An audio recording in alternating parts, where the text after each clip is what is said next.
Hello,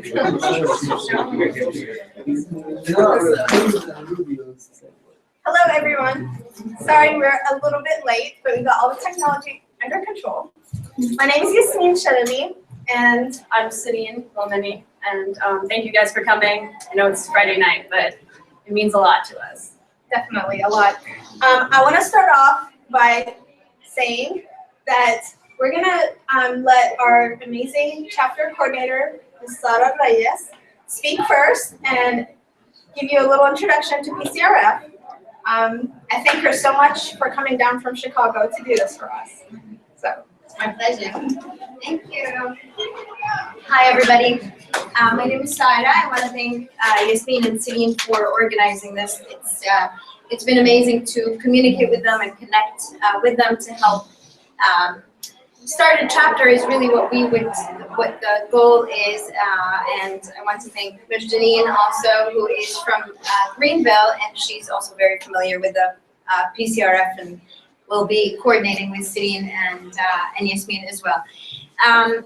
My name is Sara Reyes, like Yasmin mentioned, and my role in the PCRF is a chapters coordinator. So I work with all of our chapters worldwide and to start new chapters and also support them with everything that they need to continue what they're doing in their hometowns. But before I get started, if I could just have a show of hands of how many people are familiar with what PCRF does, or you think you have a pretty good idea of what we do? Okay, good, excellent. So a little, maybe half the room. Okay, good. The Palestine Children's Relief Fund was established in 1991, and we're a nonprofit, American, non-political, non-religious organization.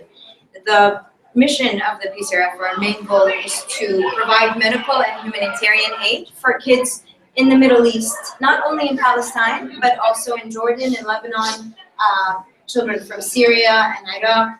Really, we don't discriminate against any child or any religion, any ethnic background, to provide them the medical needs that they don't have currently there. And we'll get into how it was started. So this man that you see in common in all the pictures, his name is Steve Sosby.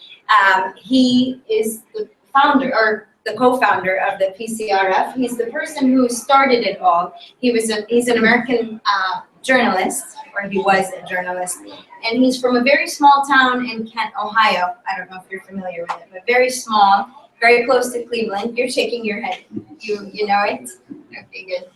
Very small, and Steve was very young at the time, and he went to Palestine because he was interested in a good story. He was interested in the Palestinian cause, and he wanted to write a story.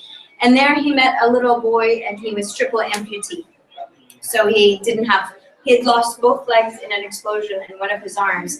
And he really loved him, and he wanted to help him. So he contacted doctors in Ohio, and I want to bring this boy, are you able to help me treat him for free? And they agreed, and he brought him over, he hosted him, and from that point on, he wanted to continue to do it. He saw that there is a way to do it, so why not help more kids? So slowly he started bringing more kids to the US and different regions to help them. So this is Steve Sosby, and that was his wife, who sadly passed away about 6 years ago from leukemia. Her name was Huda Masri, and she was our head social worker.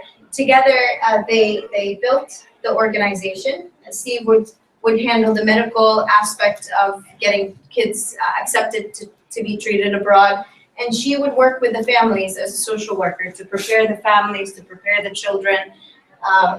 And so they obviously faced some struggles being, helping children from the Middle East, and in particular in Palestine. So they started reaching out to different organizations, different big organizations in the US to support them.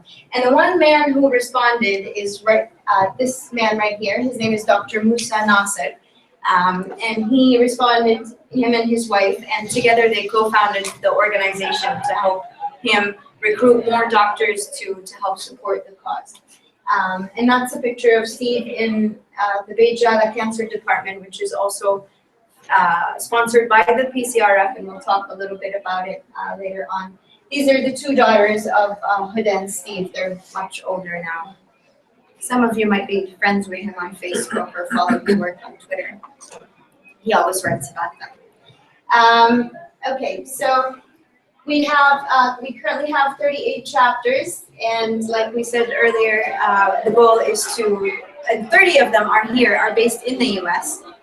We have chapters in the Middle East, in Europe, in Africa, and we just started one in Canada as well, in Toronto. So we always encourage people who know, if you have relatives in other areas where we have them, to ask them to join or recruit more volunteers to work with us. So hopefully we'll have one here very soon. One aspect of our work is not only to bring children to be treated abroad, but this is a huge part of our work, is to send medical missions, medical teams to Palestine and to Lebanon. Those are the two areas that we're able to work in, and send volunteer medical missions, teams of doctors who volunteer their time, their efforts, and we sponsor them to travel and to treat kids and provide the surgeries that are needed, because the facilities are not able to treat them. Doctors don't have the correct equipment or experience to be able to perform those surgeries. So these are all the different kinds of specialties that teams of doctors have been going to Palestine and Lebanon to perform surgeries on. And of course, this way, it's, when you have a team of doctors who are there for 5 days or 7 days, they're able to treat a lot more children than to bring the 1 or 2 or 3 cases abroad. So, and these teams are also, sometimes they screen the cases that we treat abroad. So if they're not able, for whatever reason, lack of equipment or facility, treat them there, then those are the cases that we arrange to send abroad for treatment. So again, this is the treating children abroad for free. So far, we've treated over 1,100 injured Arab children from Palestine and Lebanon and Syria and Iraq since 1991. And they've been treated here in the US, in Chile, we've sent children there, the Middle East and Europe, and for all different needs. This little girl is really cute. I met her.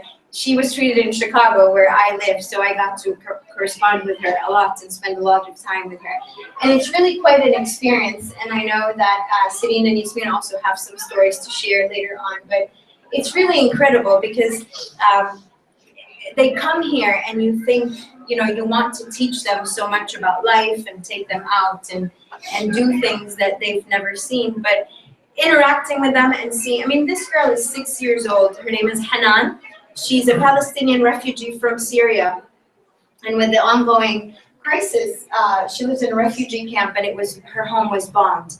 There was an explosion, and she lost one of her legs.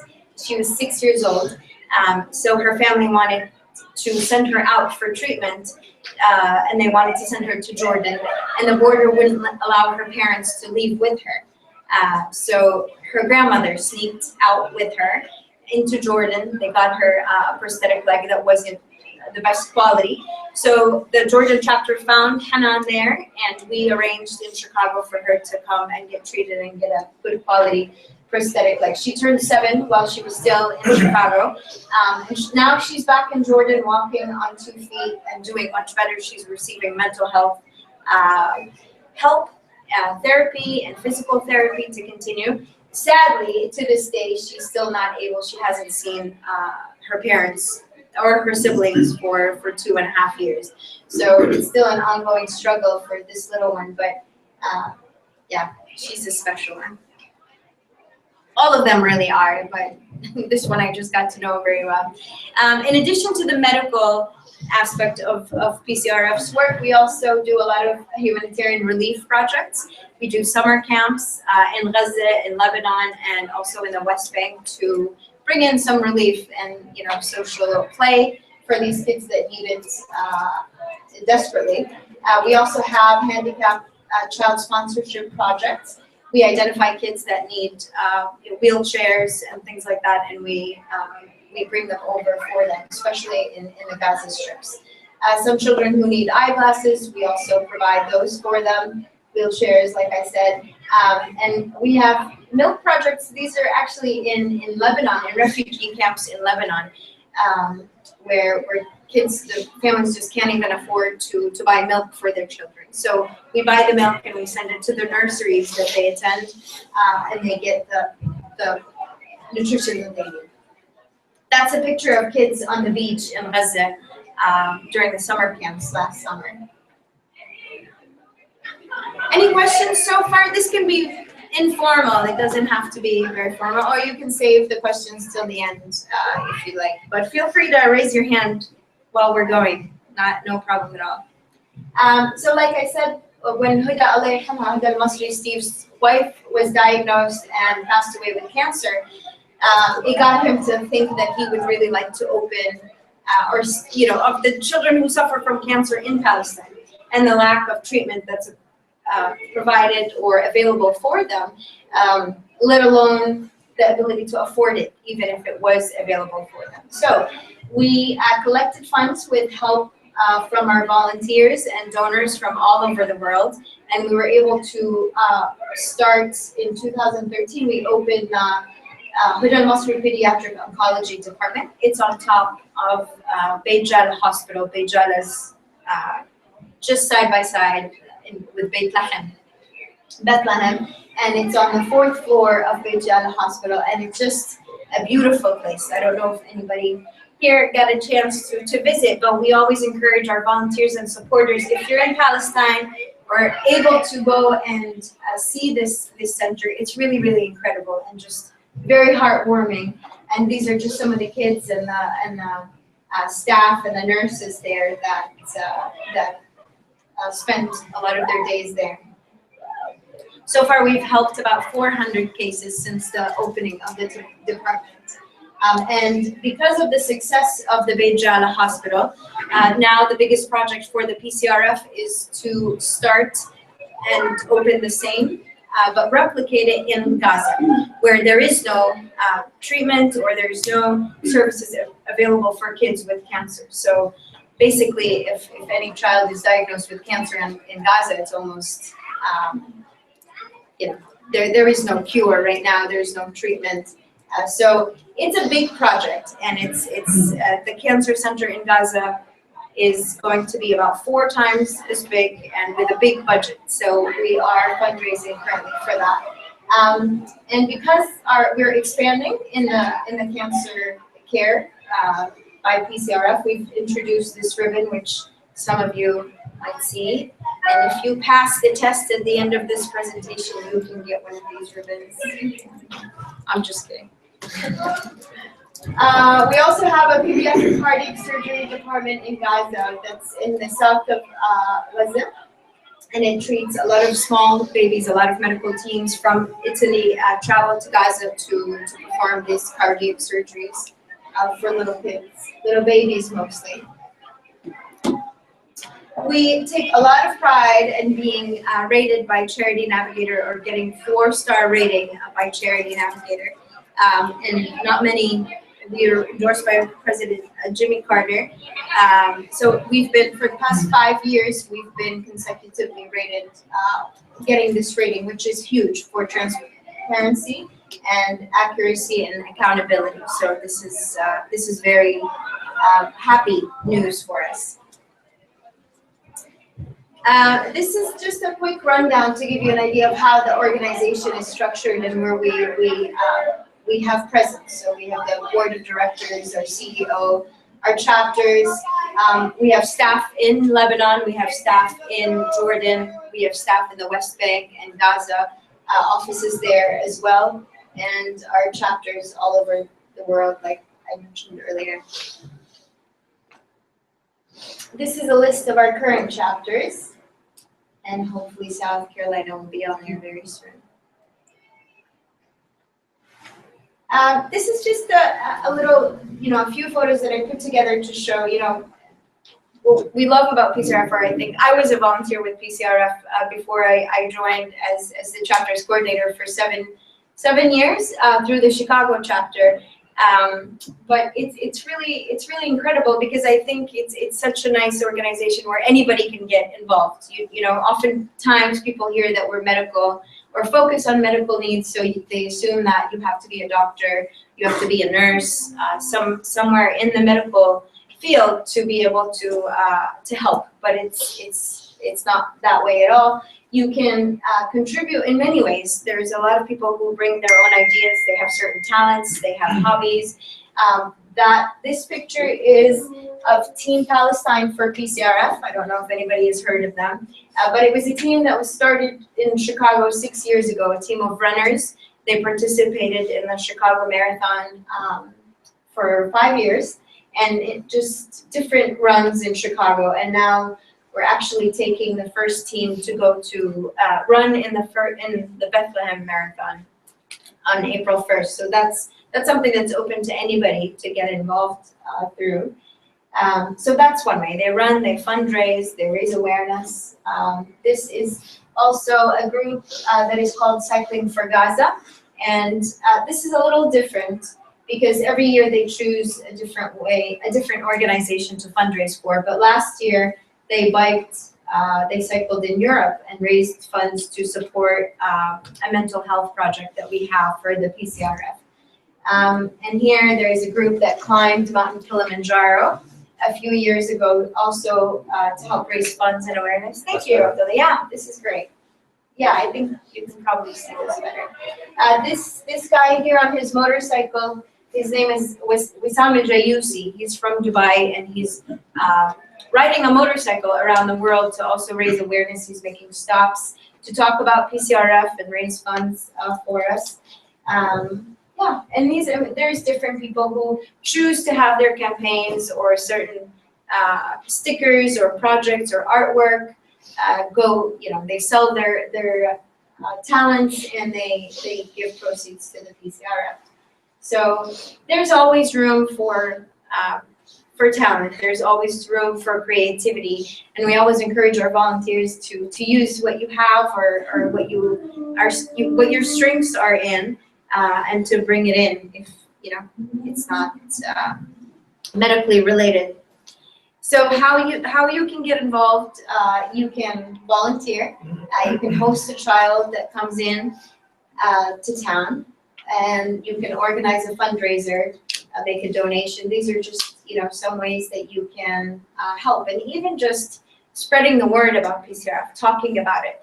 In the future, we will have, each of our chapters has a Facebook page, a Twitter account, and all of that. So soon we'll have that here for South Carolina. And even if you like the posts, if you share them on your own personal pages, that's helping. You're passing along the message. You're telling people about us. So it could be any little effort. This is a group of, every year our chapters are, we have a meeting, an annual meeting for all our core chapter volunteers to get together with the main office staff and talk about plans and things that happen, updates on the organization, how we can help the volunteers. We're very happy and proud that we're a grassroots organization, and the volunteers in our chapters are, we call them the backbone of the organization, because they really help. Without their help and without their efforts, we wouldn't be able to do the work that we do on the ground and help thousands of kids. So hopefully we'll have many of you in this kind of picture soon. Yeah, so that's about it. We hope that you can think about the PCRF and think about ways that you are capable of giving back and helping. So thank you very much. I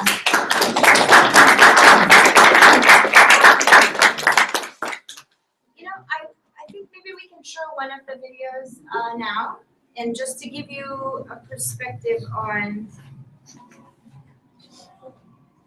the medical missions, we would like to show you this video.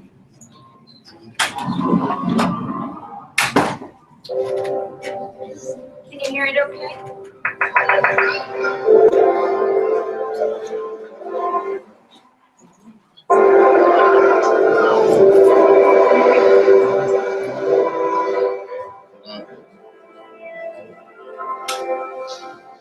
The healthcare situation in the Middle East is marginal, to say the least. So availability of healthcare for the children, whether it is a chronic disease or whether it's an acute injury from the war or disease from before the war. So there is no availability for the healthcare for those children. And for an organization like PCRF and SAMS and the help that can provide, it's essential and detrimental in providing health assistance to those children. PCRF was established as a Constitutional Relief Fund, but since then, our model is we provide care to any Arab child in need, regardless of race, religion, or ethnic background. In general, children in the Middle East they don't have as easy access to specialized healthcare as children in other parts of the world do. And a lot of that is due to the occupation and wars in the area. And once the patients are screened, we choose cases approving surgery for it. We put our schedule down for the next 4 to 5 days or how many days we're doing surgery. We perform our surgeries. We try when we leave work or hospital to discharge all our patients if possible before leaving. Then the team leaves.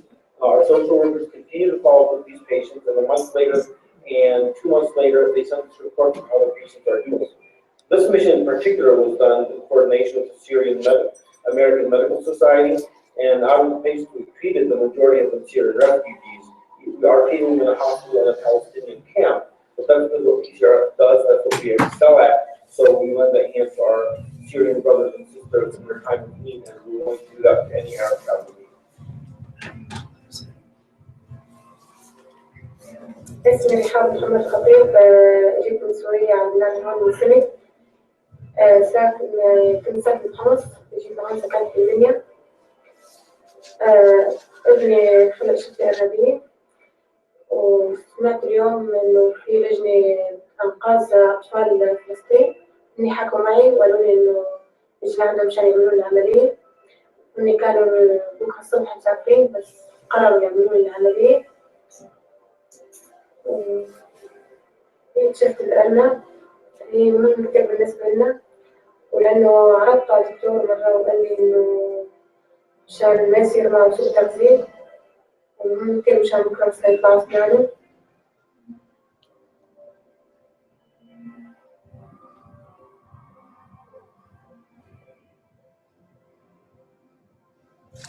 They all touch us, and that's why we continue to come back.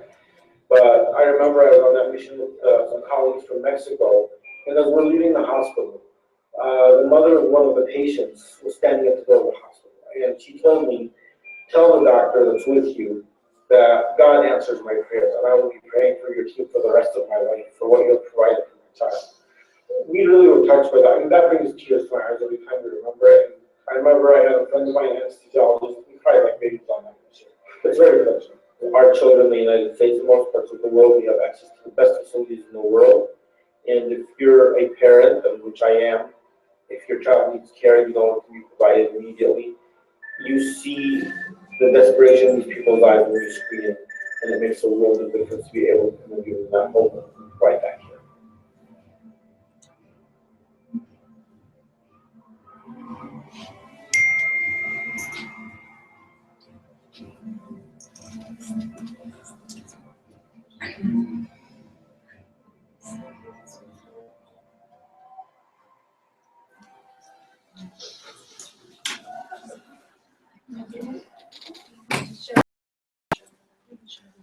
The cancer? Yeah.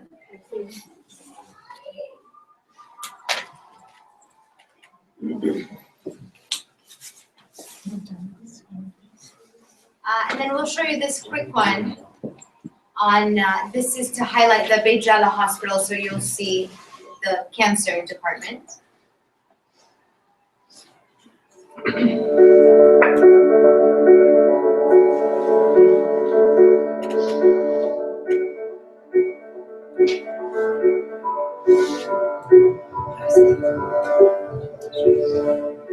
Based in Regella Hospital, the department's doors have been opened, welcoming and providing free medical care for children ranging from newborns to 14 years of age.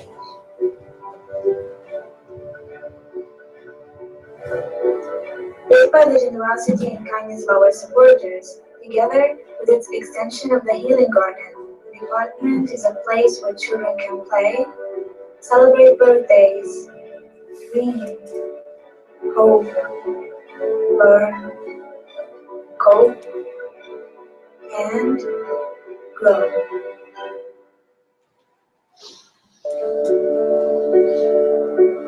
Grow stronger to fight leukemia, kidney cancer, brain tumor, lymphoma, to fight to live a happy and healthy life.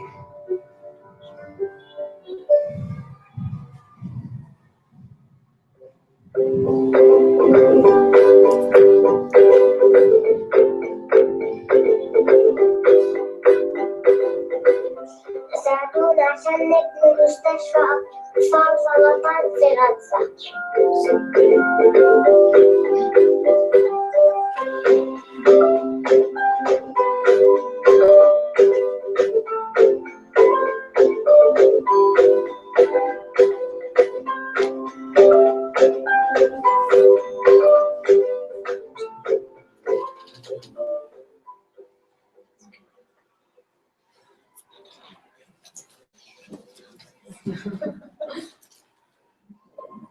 I will leave it to City and Yasmin now.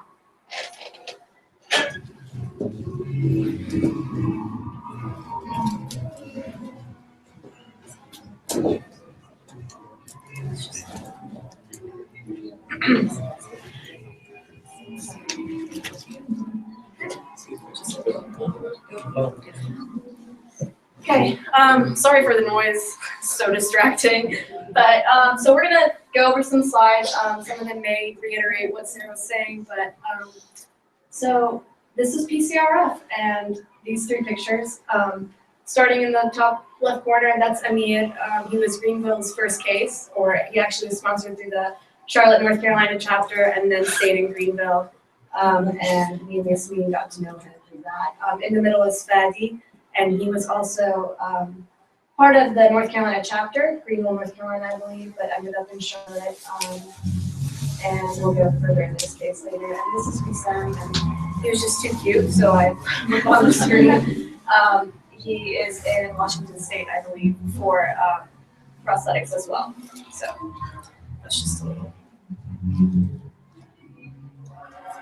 So the mission statement, Sara touched on it a little bit, but this is actually the official statement. And it's just basically saying, that it is a registered non-political nonprofit, and it was established in 1991. And it's just average citizens that were concerned, just like us, to actually help facilitate medical care for children who need us, basically. If it's not for people who just genuinely take the time to help them, they might not have it, just like, cancer children in Gaza don't have the ability to go find the therapy they need if we don't take the time to try to help them get it. And it's very non-discriminatory, which is really important. I mean, everybody deserves to get health care, and Especially children. especially children. And you see ages that range from like infants to Fadi, the one in the middle, was 17 years old, and it goes up until 18 years old. So it is children and focuses mainly. And this is just showing where there are chapters. I picked a few that are interesting. Some of our brother or sister chapters, as we'd like to call them, Atlanta has one. It's actually a very successful chapter, booming. And then these right here that are in starred, they're just up the road in North Carolina. And actually, it got to experience Amir through the Charlotte, North Carolina chapter. And although they sponsored him, he was receiving treatment in Shriners. So that's how Greenville got to know Amir and his story. But then there are some just.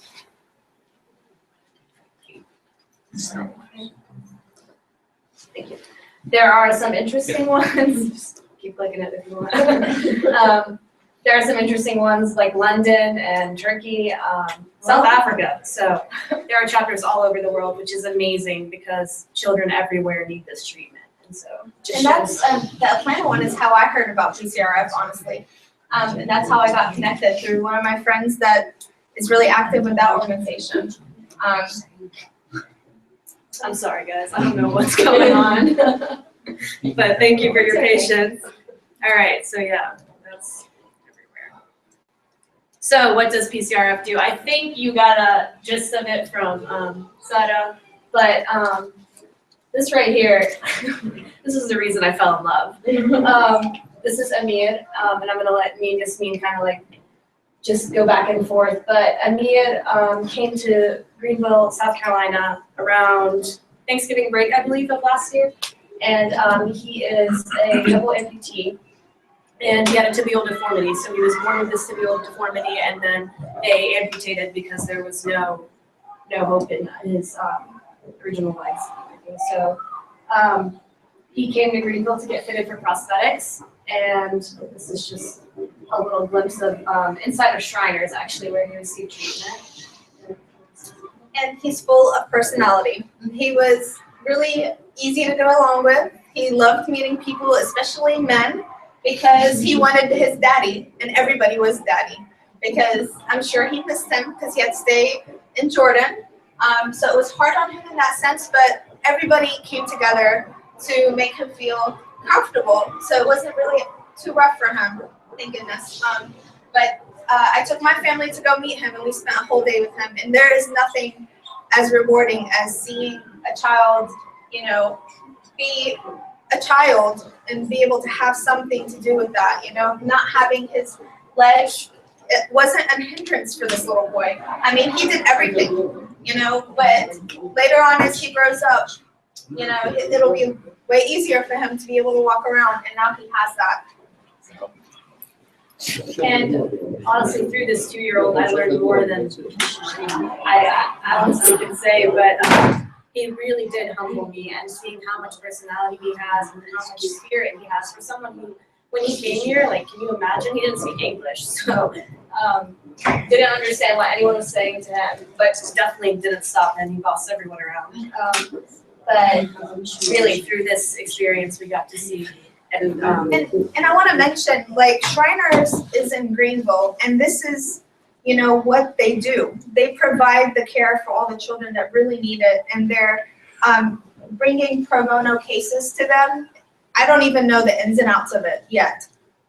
I'll find out. But this is an asset to us in South Carolina, especially in Columbia and Greenville, because we can do a lot and bring more kids and make a difference in every one of their lives. And you know, there's Dr. Abu Ghazaleh in that video earlier, he said something that's really important, which is a parent came up to them after their child received care and said that she will continue to pray for him, and that God will answer her prayers. And can you imagine someone somewhere in the world constantly thinking about you in such a good way because you made a difference to their child? I can't imagine an honor more than that, you know, even if it's just one little child that I get to make a difference for. So Amir really was my push. I mean, when I saw Amir in Greenville, I was like, why can't we have a chapter here? There are chapters all over the world. I'd like to be in Rome all the time, but South Carolina will do, so for now. But yes, Yasmin touched on everything. Seeing the energy he has, it's just unparalleled. And Amir will be returning every year to get fitted for prosthetics as he grows and develops. So it's nice having that tie, seeing how he grows, how he moves, how the prosthetics are working with him, and just seeing the transition from when he first got the prosthetics, which he completely refused in the beginning. And then seeing how he was inclined to use them, and he had a walker, which shows on this side. Yeah, so there's a big transition from there. He honestly grew in the few months that we got to share with him. He grew in all of our eyes, and we got to experience it. So this is just one case, one of many. There were 17 treated abroad, 17 children, different cases all over the world treated abroad, and just shows how amazing this foundation is and what it can do for everyone.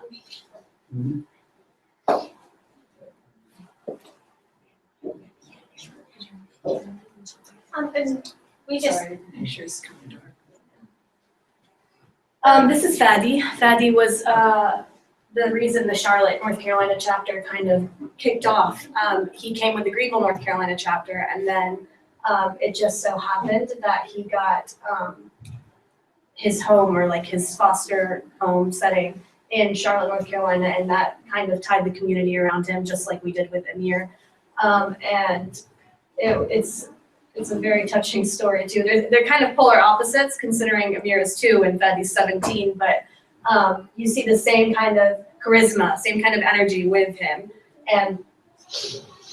But Fadi also came and got treated for one prosthetic, but while he was here, he kind of united North Carolina, I would say, and that's how it started. I'm sorry, the picture's kind of dark, but at least we got it. very handsome fellow. So this is the amendment that I really, really want to say that we want to make a chapter and we want members. And there are going to be, and like Sara said earlier, you don't have to join by a specific way. You don't have to be a doctor or a nurse or anything healthcare related, because just having a person who will be there to spread the word to show support, to help, at events, all that is great. And we need the core members as well. But one thing I imagine, and I've heard this from many other chapters, is that it's not just, oh, I'm the president and you're the treasurer. You end up being a really strong team and a family that works together, and it becomes a part of your life. It's not, It's like raising a kid, a disobedient one. But yeah, and even though we want to start, the chapter, we want the core members, somebody to be a treasurer and whatnot, we're just going to come together and be a team. And that's what I want to get going in South Carolina. And I imagine everybody, we have a great community here. And in Greenville is especially, I started a live chat so that anybody from Greenville that's interested can join us. And I thank everybody that did join. But that's really what I envision will happen. So, but this is a small description of all the roles. And I won't go into all the little details. I actually printed out little forms too, so everyone can take home and read if you want to. But it kind of brings the chapter more official together. And it just notes on what each member does and what how they contribute. But like Yasmin said, it really is a family, and without the family working together, it can't come together. So. And it plays on your own interest too. Like if I have an accountant in here, I don't know, you like dealing with finances, you want to be the treasurer. If you like to be reaching out to the youth in the community, you can be a youth coordinator. If you want to be the president, be the president. It's really, I think that when it comes down to it, it's not about the labels anymore. Really, someone's going to be a little piece of the big puzzle that makes it all come together. And this just shows what Yasmin was talking about. We definitely want the youth involved. It's not just, I am youth, so we definitely want to get the word out. But anyone anyone you see you think would be interested, please spread the word. It really is a wonderful foundation, and who says no to kids? So.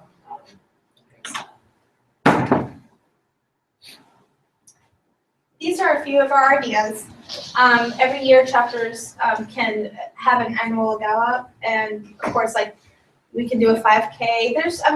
Really, when we come together, we're gonna organize some events and ideas to bring awareness, raise money, especially for the cancer hospital. Yes, that we wanna. yes, the Beit Shad hospital that you guys saw in the video. That's just one outcome of what PCRF has done and what the money they've raised has gone to. And these are just, like Yasmin said, some of the ideas. I had a chance to go to the bowling spirit night that Charlotte hosted, and I was blown away. They filled up the entire alley.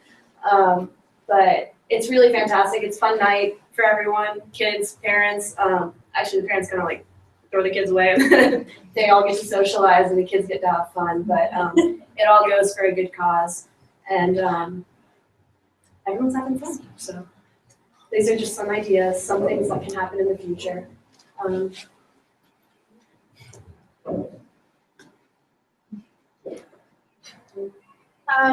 So in regards to communication, I've been working a little bit on that. There's many ways we can all stay in touch. We're all busy, so different people prefer different methods. So I've gotten a WhatsApp group going, Facebook, of course. I've done mailing lists.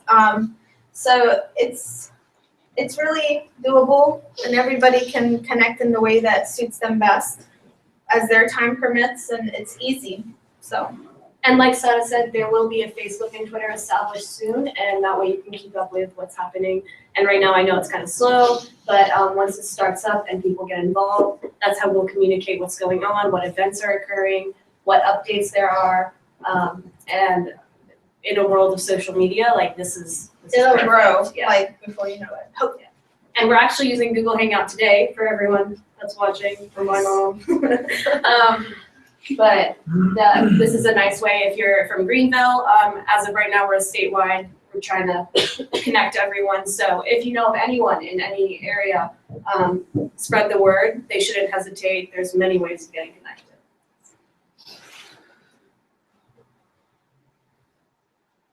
And we kind of touched on this, so I won't, push it too much, but there are so many ways to be involved. And we're here to get it started, and you tell us. Don't hesitate. Talk to us. I actually have a form that you fill out, and we'll go from there. So, any questions? What's that YouTube channel so we can subscribe to it? Yeah. Did you want to show that last video? Do you guys want to watch one more video? Just one?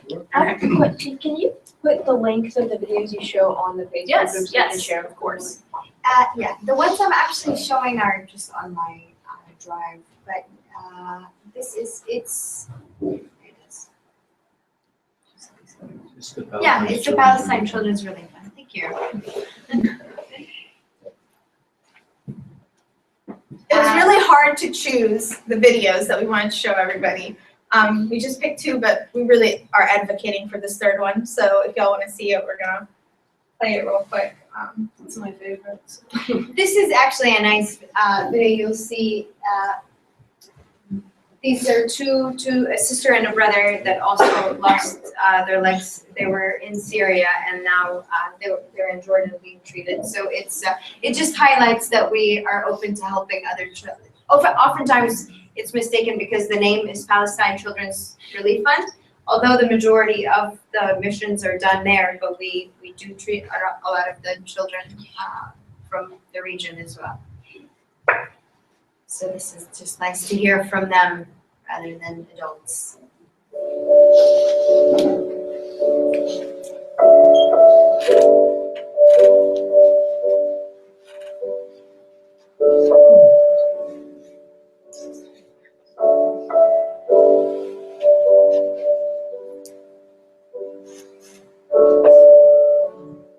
Hanan Mahmoud is a 7-year-old Palestinian refugee girl from a refugee camp in southern Syria.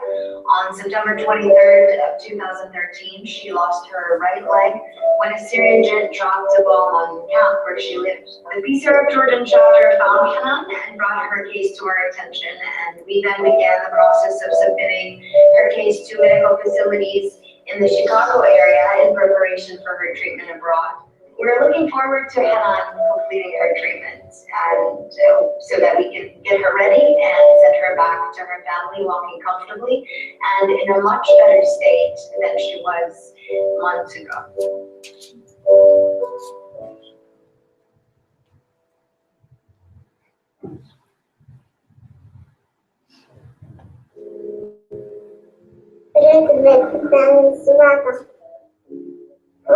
موقع تبكانا اللينك بتاعت هينسي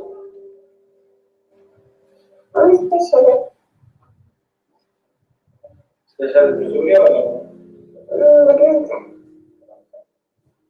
رضيت صوت إني جت علينا الطيارة وصلت قربت توصل يعني جت من ناحية كتير قريبة وصلت ما عرفنا إنه فوقينا ما حسينا ضر ونسيت البرميل يوم طلعنا لقيت حالي مقطع كل جرب هاي طالع نجري من الهاي طالع نجري لحقتني طرت معانا يوم خبطت على الأرض لقيت تراب ما لقيت أحجار خبطت على ظهري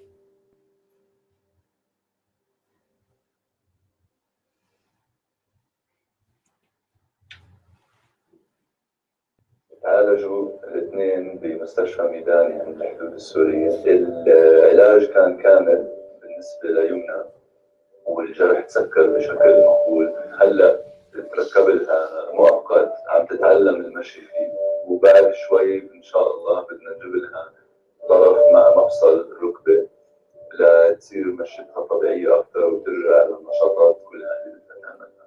بالنسبة لعيد مشكلته لسه ما خلصت للأسف من ناحية جراحية، لأنه كانوا البترين معمولين بشكل سريع للظروف اللي كانت وقتها.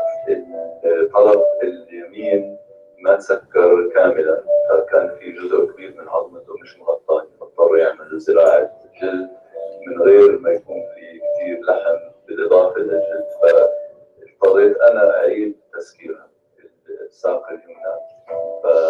فعملنا إجراء خلى التغطية للعظمة يكون أحسن ويتقبل الطرف الاصطناعي بشكل أحسن. بالنسبة للجهة اليسرى العظمة قصيرة كثير، يعني انبترت رجله تقريبا لحد مستوى الركبة، فاللي عم نعمله هو مراقبة نشوف كيف العظم رح يطول وقد ايه من ساقه رح يكون في موجود لنستخدمه، لأنه طبعا وجود مفصل طبيعي كثير بيساعده بالمشي من يكون طرف فيه مفصل اصطناعي.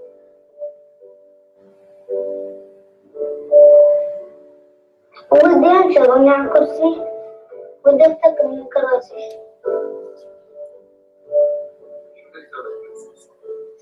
بس كنت رين إيش بدي أسوي؟ ما حدا قال أغني طول النهار ألعب.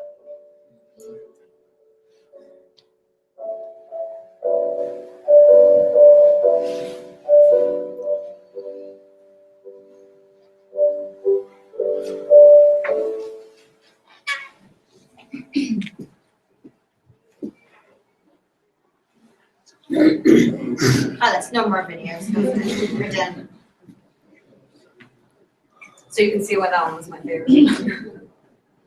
Does anybody have any questions or about anything that we touched on today? Any?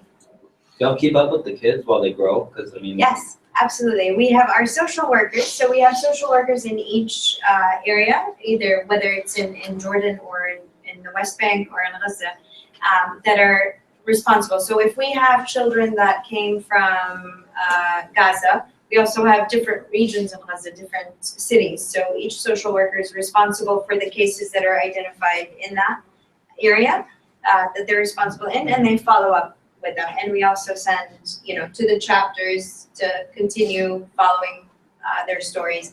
And if they still need help, like Sudin was saying, little Amir will need to come back as he grows and he'll outgrow his prosthetics, then we arrange for them to come back. Yes. They're allowed to come with one parent? I'm sorry? They come with one parent? Yes, that's a very good question. Normally, so the kids don't all come with their parents. If they're old enough, they're 8 years and older, then they travel alone. They come alone, and that's one of the kind of responsibilities that our chapters and volunteers help with, is when the children come alone, like Fadi, the 17-year-old boy, and Hanan was the same, happened with her. Then the chapters, we ask them to help us locate a host family in the area. So the host family is also a volunteer family that takes in the child. They don't necessarily have to be, part of the chapter. They can just be from the community who are willing to open their homes for the child for the duration of the stay. with the support of the chapter. So chapter volunteers will help, take them for outings or take them to their appointments or follow up, help support the host family, but they're really, So if staying the host family takes in a child, they don't necessarily have to be responsible for their doctors, and the hospital takes visits. It would be helpful if they could help, of course, stay involved in that, because they're the guardians. They'll be with them at home and they'll have to, take care of them. But it's really, it's quite, I've never hosted myself, but what I've heard from talking to different host families is that they just become your own, really, kind of, they eat what you and your family eat.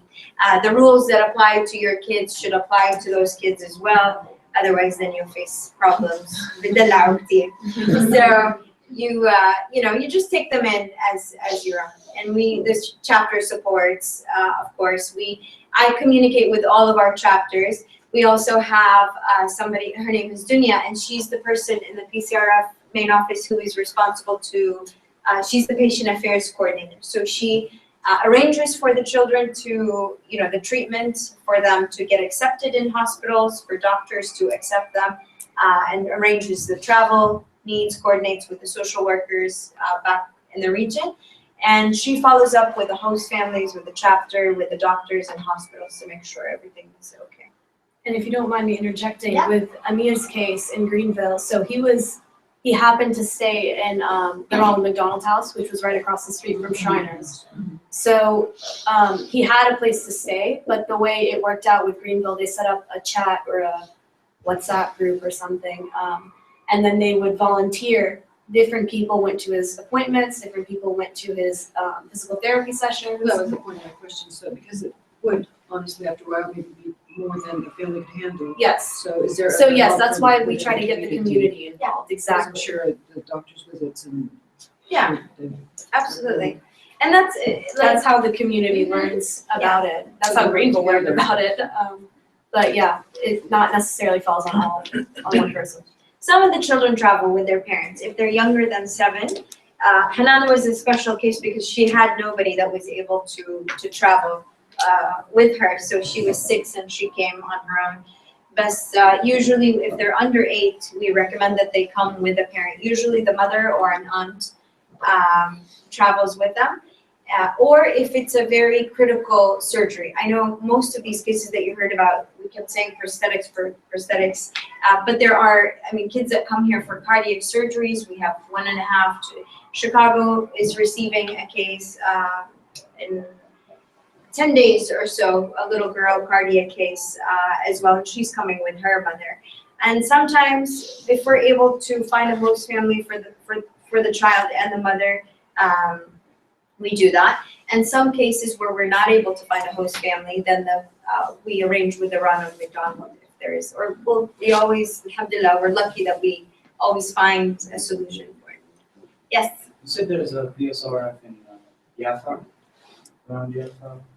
No, we actually don't have chapters. A lot of people ask about that. We don't have chapters in Palestine per se, but we're working on it now. I'm working with somebody, a young lady who is in Palestine, and she wants to help start chapters there. So maybe in Yafa soon. You have family there? No, I live in Chicago. Okay, very nice. Any other questions about Thoughts, ideas, comments? Yes? When they find a child that needs help, how do you guys pick where they go?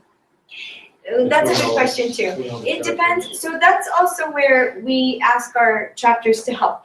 So let's say, you tell me, I know a cardiac surgeon, a pediatric cardiac surgeon here that is willing to donate his time or his services.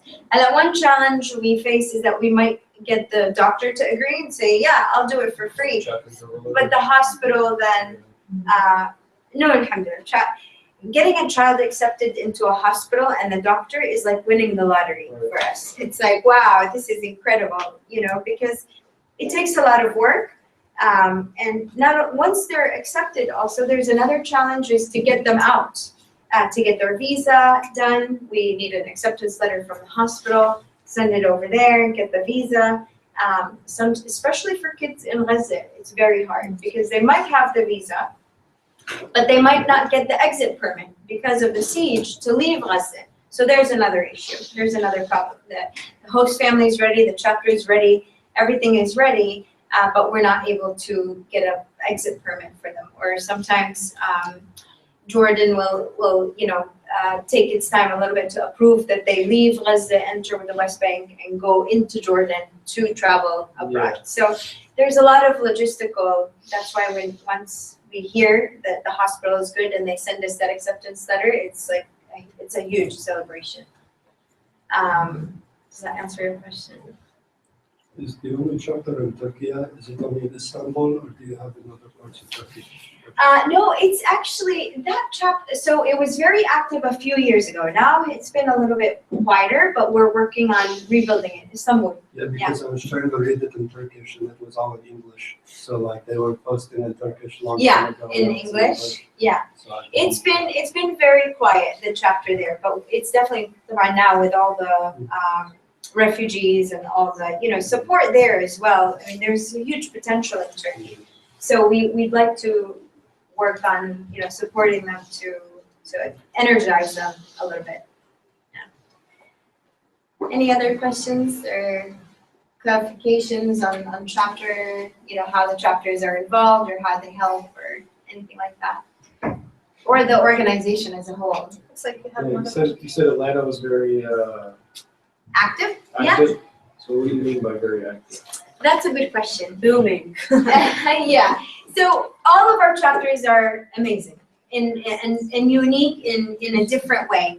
And it really depends on the energy level of the chapter and how you kind of keep the momentum going in the community. So for example, if you do one small event, let's say we did this meeting now, and then we don't do anything for a year, it's, there isn't, you might forget, you might say, well, whatever happened to this, these girls that talked about PCRF, what's going on? It dies down. So keeping the momentum going of the chapter, planning, ahead of time, having an annual plan, so to speak, of activities, awareness activities, fundraising activities. Some of the chapters have an annual big gala dinner. Chicago and Atlanta are both, one of the biggest chapters that we have are most active, but other chapters are amazing. And each chapter comes up with their own ideas. Some do bowling, some do a painting class every year, some do a kids picnic. Each one is kind of unique in its own way. So I stay in New York right now. I noticed you guys have one in New York. We do, yeah. So how would I go about getting involved in something like that? You can email them. You can email me and I can put you in touch with a volunteer there. Are you in New York City? We also have a good chapter in New Jersey too. You want New York? Okay, yeah, absolutely. Sure. Yes. So all the upcoming events, how are we gonna hear about them? I'm sorry, can you? All the upcoming events, like PCRF, how are we gonna hear about this? In here or Anywhere.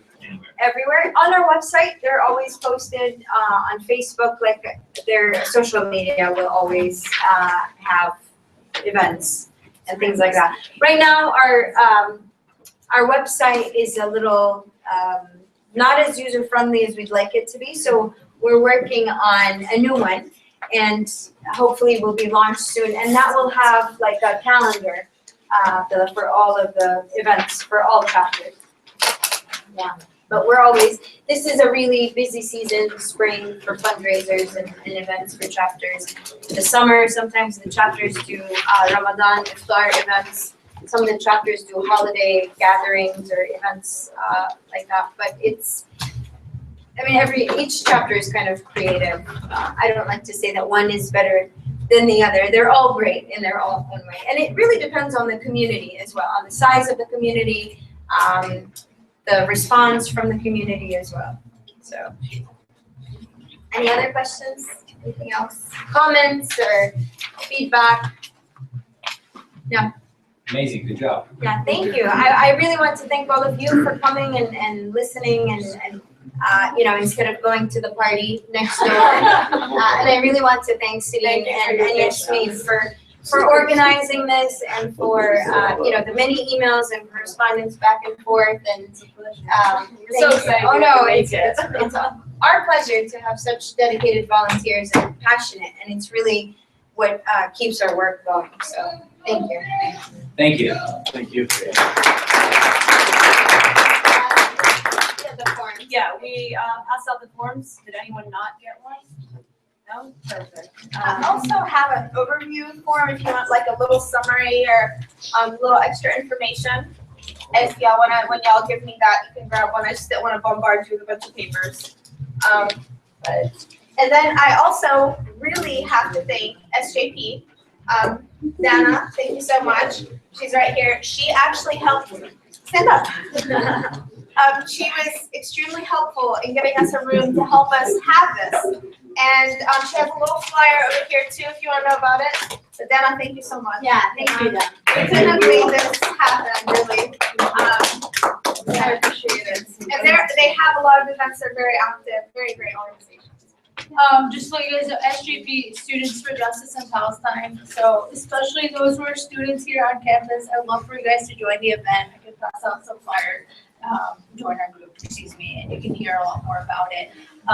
We do a lot of different activities, but it's mostly about Palestine, raising awareness about what's going on. And then also for those who are not students, you do have opportunities to be involved as well through Carolina's East Resource Center. And David, maybe if you want to share a few things about Carolina's East Resource Center. Yeah, Carolina Peace is a nonprofit. We sort of handle the education and advocacy end of stuff that's going on in the Middle East, particularly with Israel and Palestine. I've been to Palestine twice in 2006 and 2009 personally, and I've been working on this issue for a long time, as some people know. So I'll be glad to connect with people who want to raise more of a voice on that as well. So talk to me. Thank you. And I have a little bit of refreshments. I talk to guys a lot. Water, coffee. Is that coffee? Yes.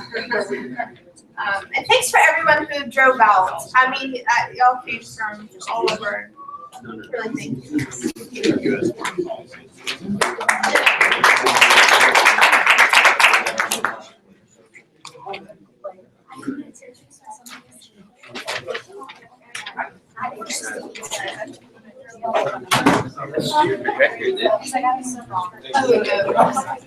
Thank you, man.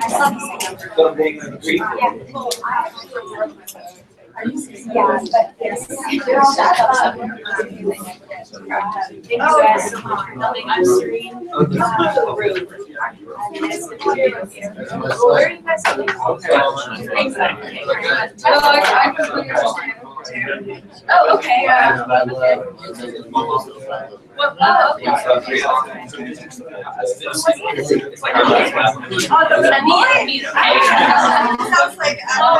Sounds like I was like, yeah, we'll contact you.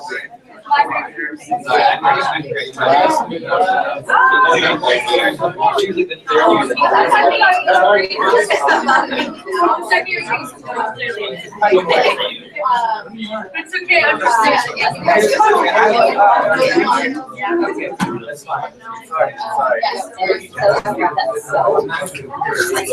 No, that was right. Okay, right.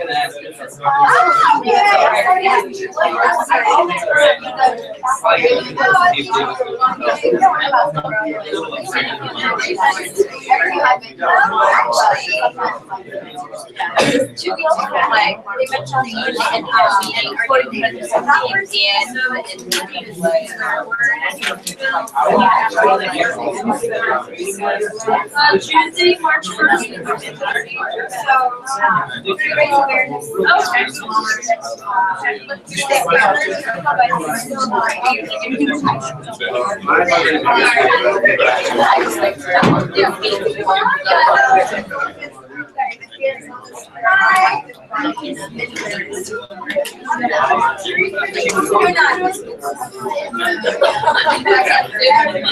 Like, I just very much well, there's so much.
There's another family here. Have you heard of the Mayfields?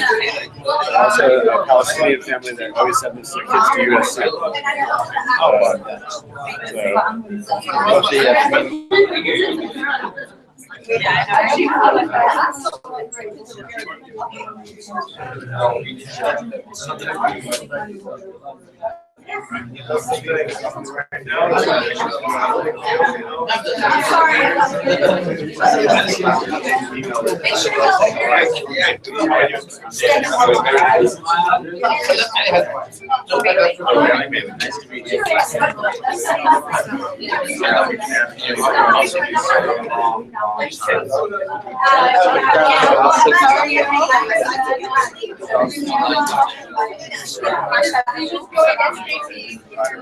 And here's the grab.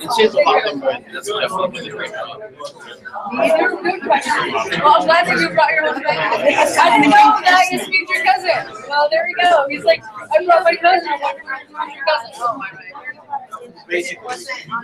I took a couple of your like overview forms, so for our meeting.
Roger, Egypt can make my dad see that.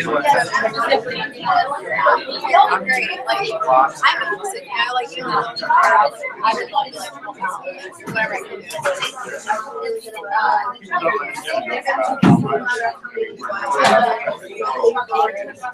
Yeah. Are y'all considering, or are you, like, Of course, this is great. yeah, okay. So yes,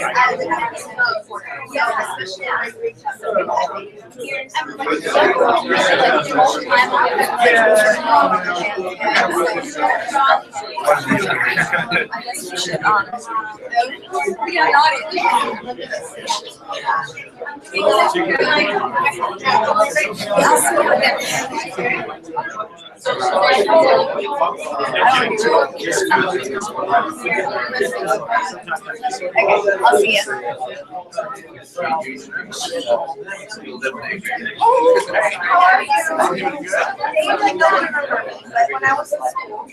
Thank you.